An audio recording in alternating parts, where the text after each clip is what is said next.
Welcome to the next podcast of Millinery.Info. Today's podcast is with Rachael Henson.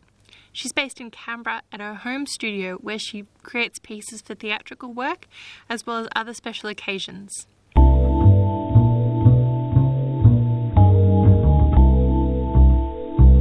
Thank you for joining us to do this podcast today, Rachael. And we just wanted to have a bit of a chat about the piece you made for the Millinery Association Design Award. Could you tell us a bit about the piece?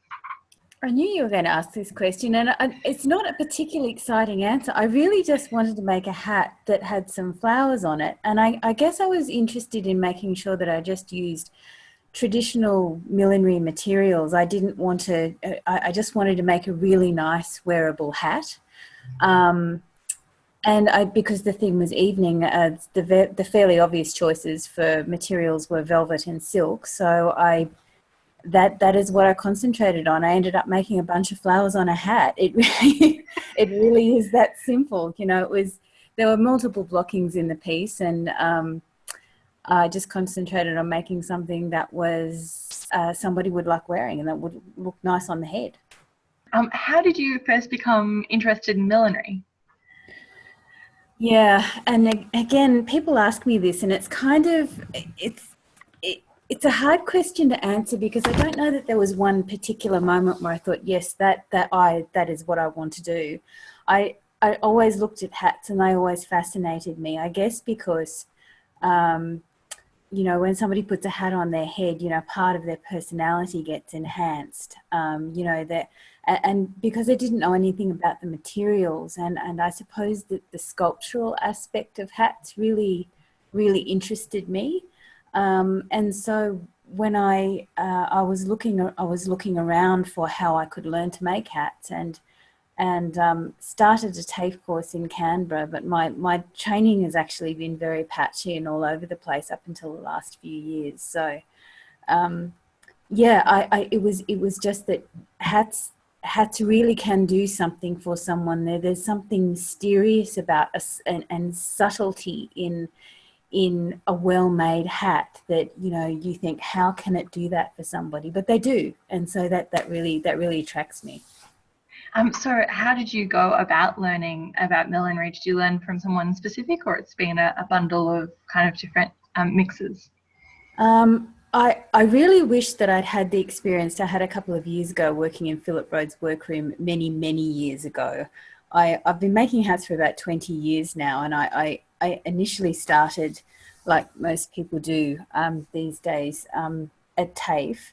And then I had to move interstate, and where I moved to it had some TAFE modules, but it didn't really have a specific course as such. So I really just learned from what was around at the time and what conferences that I could go to.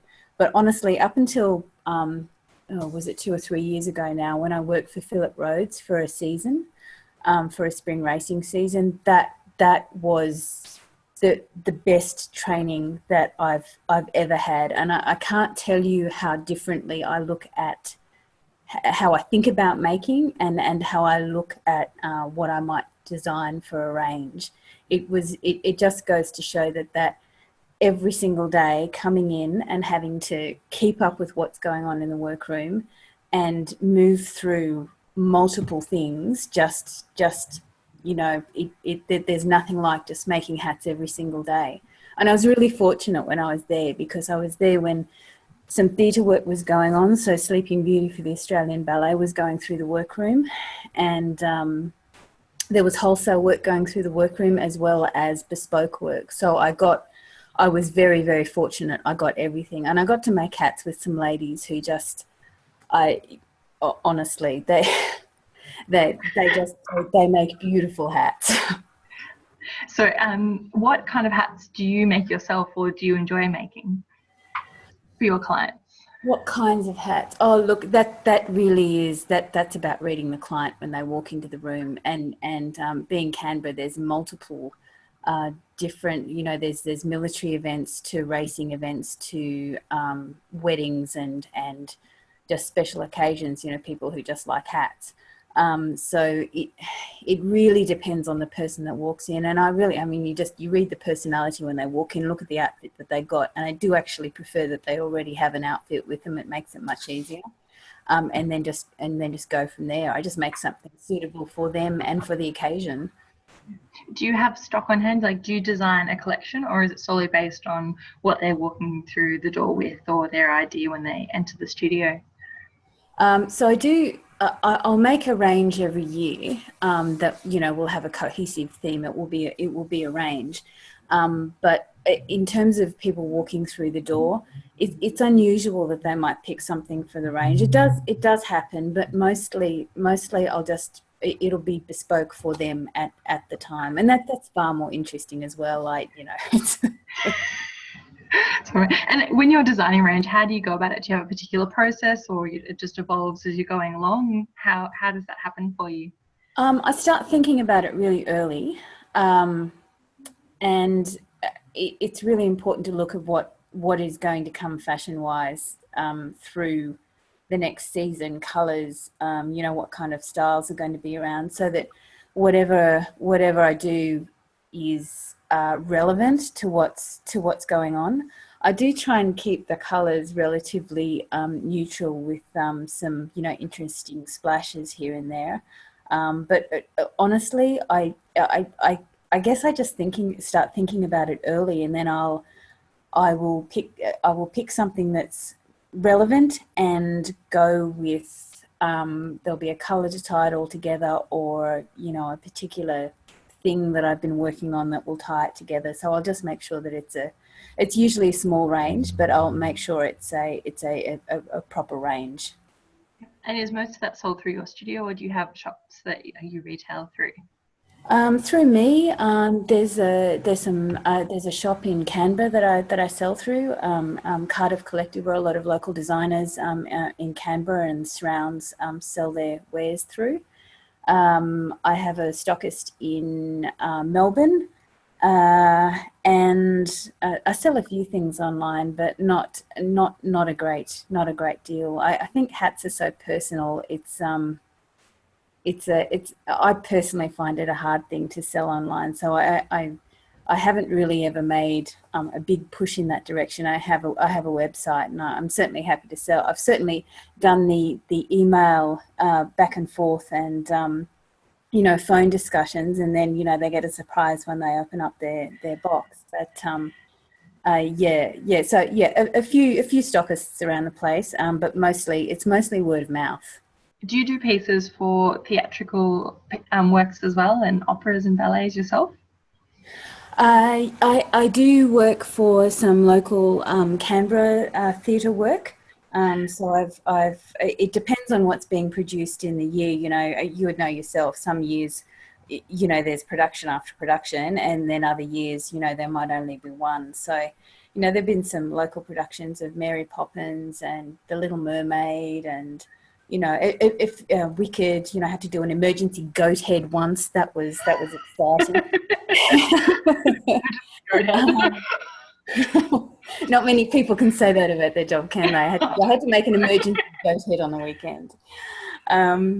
So yes, I do, and I enjoy theatre work. It's challenging, and there's a lot of problem solving in theatre work. You're working to somebody else's design a lot of the time, and I really enjoy theatre work. And there's nothing like having to do something very quickly to suddenly discover what you actually can do. Do you have particular materials or techniques you like to favour? I do tend to try and stay with what's available. I will look at the new stuff that might come through, but there's only so much money you can kind of put into the materials before it starts to get, as you would know, very difficult to kind of, make what you need back. And you can get some really good effects. I personally find it quite challenging to use what I have without buying anything else and making it work. And that's something else I learned from Philip. You make it work. And if it's not going well, then you just make it better. It's it's a very simple philosophy, but it works. And where do you look for when you're looking for inspiration for your pieces? Is there a particular go-to spot? No, to be honest with you. I think about it a lot, and I might see something in a shop window, or buy a piece of clothing and really like a color or really like a design that I think, oh, that's very deco, or that's very whatever. And so I might go looking for a few images and things.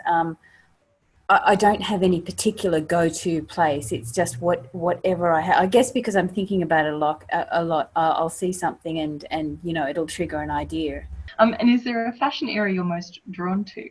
If I had to pick one, and I do, I can actually look at every era and get something out of all of them. I guess if I had to pick one, probably the Deco period would be the pick, because the world changed so much so quickly. The war happened, women's roles in society changed very quickly. Things got scarce, and the Deco movement came in, and lines got really clean, and the way they put colours together was very interesting, and really reflected that what was happening in the rest of the world, that massive change in technology, roles, fashion. So I find it very interesting. So when you're having a hat making day, what does your day look like? What does my day look like? I usually walk into the studio and think, gee whiz, I really should have cleaned that up before I started. There might have to be a bit of a tidy before I begin. But no, usually if I'm going to have a hat making day, I usually do that before I walk in, because I know there needs to be a bit of a tidy, so that I can just go in there. And I'm very lucky. I do have a properly set up workroom at home, so it's like a workroom at home with the gravity iron and all that kind of thing. Blocking bench and the designated area. So I'm very, very lucky like that. So I'll go in and basically just sit and do what I need to do. If I've had to do a bit of preparation before, a bit of blocking, so that I know, so that I'm prepared, so that I know that I can just have a day, and it'll be clear goer, and I have to stop and start things, I might prepare a few things beforehand. But I guess it's fairly it's fairly organic. I do what I need to do to get the hat done. And do you spend how much of your week do you spend making hats? Well, I unfortunately, while I would love to be a full-time milliner, I am actually a part-time milliner, and so I do something every week. It's unusual if I don't, but it's actually a matter of arranging all the other, let's just say, life chores into the other days of the week, so that I can get a clear go. So I work 4 days a week in another job, so I have 3 days a week for millinery, and obviously at certain times of the year that becomes 3 full days, and everything else just ceases. Washing. Yeah, exactly. I don't need to vacuum this week. No. What's the best handy hint someone gave you about making a hat? Oh, that would have come from Philip Rhodes, definitely. He's actually given me a lot of handy hints. Probably the best, and the best thing he's ever said to me that constantly rings in my head is, just do it right the first time, Rachel. And it sounds, if you're putting wire on, do it right the first time, so you don't have to go back and do it again, because it just, if you put the stitches on too small, it's a waste of time. If you put them on too big, it doesn't work. You've got to go back and do them again. If you're doing something that you haven't done before, well, holding that just do it right the first time in your head really, really works. And the other thing he's probably said to me, which also is very helpful, particularly when you're working by yourself and you're not in a workroom where you can kind of, bounce off other people and somebody who's far more experienced, is don't make the Eiffel Tower. So I was having great trouble blocking one day with this particularly difficult block, and and he looked over and said, you're making the Eiffel Tower there. And I looked at it and said, yeah, I am making the Eiffel Tower. So, it's very pragmatic, but really those two things are very, very, very, very helpful to me. And when did you have a moment when you're like, this is where I'm going to start my business, or did it just happen kind of naturally through people wanting to have some of your pieces? I made a decision when my partner and I moved back from Adelaide to Canberra. I made a decision then that was when I was going to start the business. So that was in the early 2000s. And what's been a key success for you in growing your presence or your customer base? Look, I honestly think word of mouth.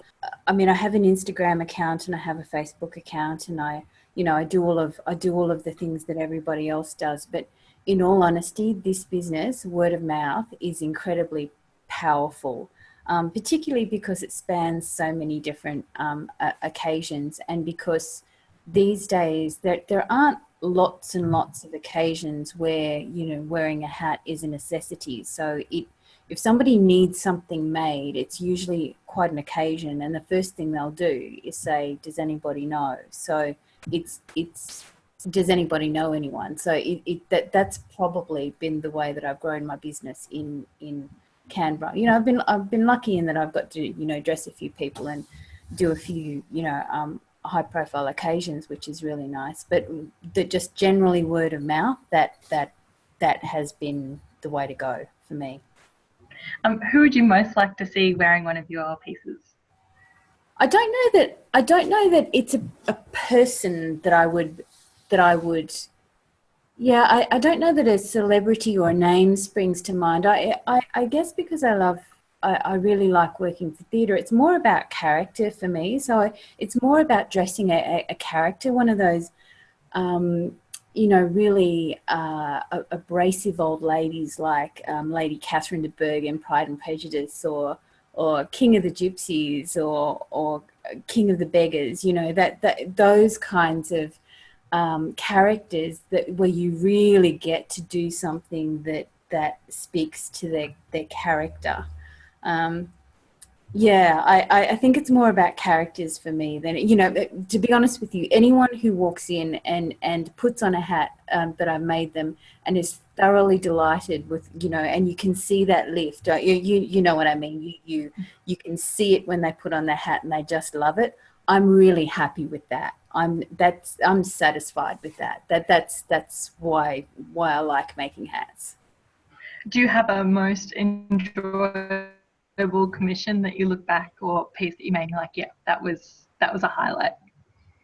Yeah, not 12 months, little over 12 months ago, I got to make a hat for the current ambassador to the Holy See. She was going to Rome, so she needed a couple of hats to go with her. So one of those hats, she presented her credentials to the Pope in, and one of them she actually wore to the canonization of Mother Teresa. So I got to vicariously participate in some, fairly significant, a fairly significant event. So that's probably the most recent one that sticks out in my mind. That and that's the nice thing about making hats for people. They go to royal weddings, and they, and it's lovely. You get, you get to participate vicariously without having to do the long haul flight. A little piece of you gets to go as well. Yes. Do you have any exciting plans for what's coming up next? Any projects in the works? What's coming up next? Gosh, I'm going to be doing some teaching next year. I've kind of avoided isn't the right word, but I haven't managed to dip my toe into the teaching waters, until this year. So I'll probably be doing a bit more of that next year. And I'm just thinking about next year's range, to be perfectly honest with you. So I usually take the time after spring racing and, over Christmas just to start having a little think, a little look around at what there is, tidy up the workroom so that I can start properly, that kind of thing. I vacuumed up sequins this morning, so, it was There's work to be done in there. Is there anything else you want to add in, or? Look, for anyone who's listening, I guess the only thing I could say, if you, and I know I'm going back on something I've already said. If you ever get the experience to work in and you would know this from working in a workroom, if you ever get the experience to work in a workroom with somebody who knows what they're doing, and with other people, it is an invaluable experience that you should absolutely take up, because there's nothing like just doing that day after day after day with like-minded people, and it's I really can't thank Philip Rhodes enough for that opportunity. It really has changed how I look at what I do, which is far more pragmatic than I ever used to do. I used to agonize over decisions or what I was going to, and now it's the decisions come far more easily. Yeah, I absolutely agree. You can't beat it. Like, there's nothing. No. And he always compares to how people learn to make hats now. You learn to make a hat, you design the hat, you have to make all those, like, his decisions, how he talks about the decision making process. And when you're in someone else's workroom and they go, here, sew this, that's the only thing you have to focus on, is executing that and getting it right the first time. Yeah. Yes. Absolutely. Yes. I do agree. It's a hard gig. It's a hard gig to learn how to make hats like that these days. To have to start designing from the very first hat you make. Generally speaking, that's how people do it these days. It's a really hard gig. Because you haven't learned to make the hat before you're actually starting to design, and they're two very distinctly different things. Well, thank you so much for joining me, Rachel. It was so lovely to speak with you, and hope you have a wonderful cleanup time and preparation for the 2018 season. Thank you, Lauren. You too.